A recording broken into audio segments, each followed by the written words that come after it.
नमस्कार, मी अमिता. तुम्ही पाहत आहात E6 टीव्ही मराठी. बातमी नाशिक मधून येत आहे. सातपूर ITI सिग्नल येथील ऑरा बार मध्ये झालेल्या गोळीबार प्रकरणात फरार झालेला PL ग्रुपचा मोहेरचा भूषण लोंढे अखेर नाशिक पोलिसांच्या जाळ्यात अडकला आहे. लोंढेसह त्याचा साथीदार प्रिन्स सिंग याला देखील उत्तर प्रदेशातील नेपाळजवळ सीमेवरून ताब्यात घेण्यात आले आहे. गुन्हे शाखा युनिट 2 च्या पथकाने सातपूरच्या गोळीबार प्रकरणानंतर आरोपींचा शोध सुरू केला. पोलिसांनी माहिती मिळताच उत्तर प्रदेशातील बडौत आणि कोटपुतली राजस्थान या ठिकाणी शोध सुरू केले. पोलिसांना पाहताच पळून जाण्याच्या प्रयत्नात भूषण लोंढेने 34 फुटांवरून उडी मारली. यात त्याच्या दोन्ही पायांना फ्रॅक्चर झाले.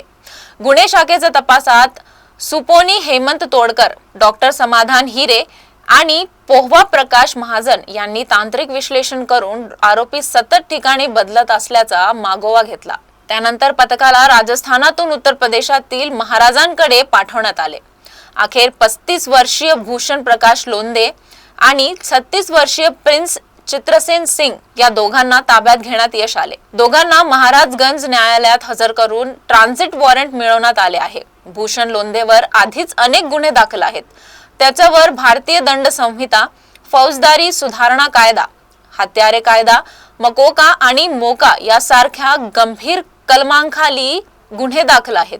यापूर्वी त्याचे वडील व माजी नगरसेवक प्रकाश लोंढे व त्याचा मुलगा दीपक लोंढे यांच्याकडूनही पोलिसांनी नाशिक जिल्हा कायद्याचा बालेकिल्ला वदवून घेतला होता. शहर पोलिसांनी लोंढे टोळीवर मकोका अन्वये कारवाई करत आवळला आहे. भूषण लोंढे आणि त्याच्या टोळीवर कारवाई ही नाशिकमध्ये गुन्हेगारी विरोधात पोलिसांचे मोठे यश मानले जात आहे.